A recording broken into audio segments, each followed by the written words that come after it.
बच्चों, let's read the question, and question says that the horizontal distribution of trees is studied in.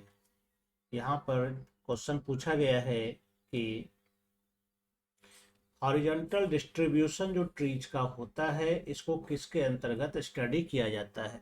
चार option है हमारे पास, scarification, stratification, zonation और speciation. कौन सा इसका राइट आंसर होगा? तो चलिए देखते हैं इसका परफेक्ट आंसर क्या हो सकता है। तो पहले हम इसका इससे संबंधित इसके की कॉन्सेप्ट को समझते हैं।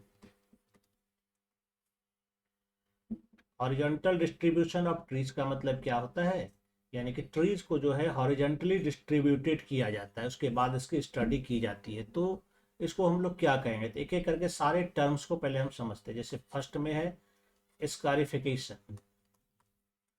स्कारिफिकेशन का मतलब क्या होता है? जनरली स्कारिफिकेशन जो है सीड जर्मिनेशन को आसान बनाने के लिए किया जाता है। सीड जर्मिनेशन को इजी बनाने के लिए किया जाता है, जिसमें क्या होता है, सीड के ऊपर जो सीड कोट होता है इसको एक तरह से कमजोर किया जाता है ताकि आसानी से यह वाटर सॉक कर सके, एम्बेबिशन की प्रक्रिया हो सके और सीड जर्मिनेशन हो सके। इसका मतलब ये स्कारिफिकेशन नहीं होगा, क्योंकि यहाँ पर हॉरिजॉन्टल डिस्ट्रीब्यूशन ऑफ ट्रीज है, तो ये हमारा परफेक्ट आंसर नहीं होगा। दूसरा देखते हैं, सेकेंड में कहता है स्ट्रैटिफिकेशन। स्ट्रैटिफिकेशन भी हम लोग जानते हैं। स्ट्रैटिफिकेशन का मतलब क्या होता है? स्ट्रैटिफिकेशन ये होता है वर्टिकल डिस्ट्रीब्यूशन। ये क्या होता है? एक तरह से vertical distribution of trees in forest.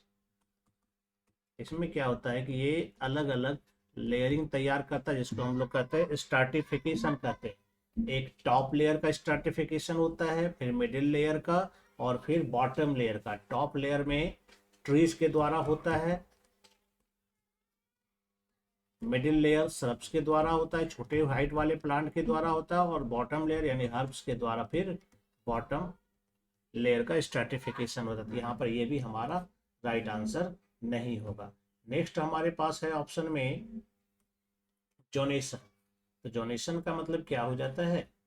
तो जोनेशन का मतलब उसको उसके कैरेक्टर के आधार पर उसको जोन में बांटना है ना।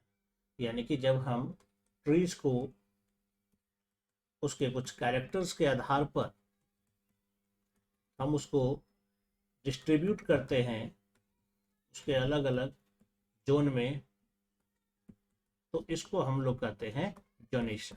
तो इस तरह ट्री का हॉरिजॉन्टल डिस्ट्रीब्यूशन जो किया जाता है उसको हम लोग जोनेशन कहते हैं। तो ये जोनेशन हमारा राइट आंसर हो सकता है। लेकिन फिर फोर्थ में हमारे पास यहाँ पर अब ऑप्शन दिया गया है कि स्पेसिएशन। स्पेसिएशन क्या होता है? तो स्पेसिएशन का मतलब होता है origin of new species. Origin of new species. तो एवोल्यूशन के दौरान क्या होता है, न्यू स्पेसीज का प्रोडक्शन होता है ना। कई जनरेशन के बाद यहाँ पर न्यू स्पेसीज का प्रोडक्शन होता है, जिसको हम लोग कहते हैं स्पेसिएशन। तो ये स्पेसिएशन भी नहीं होगा। तो हमारा जो राइट आंसर हो रहा है वो सी नंबर होगा, है ना, जिसको हम लोग कहेंगे zonation. I hope you understand it well and best of luck. Thank you.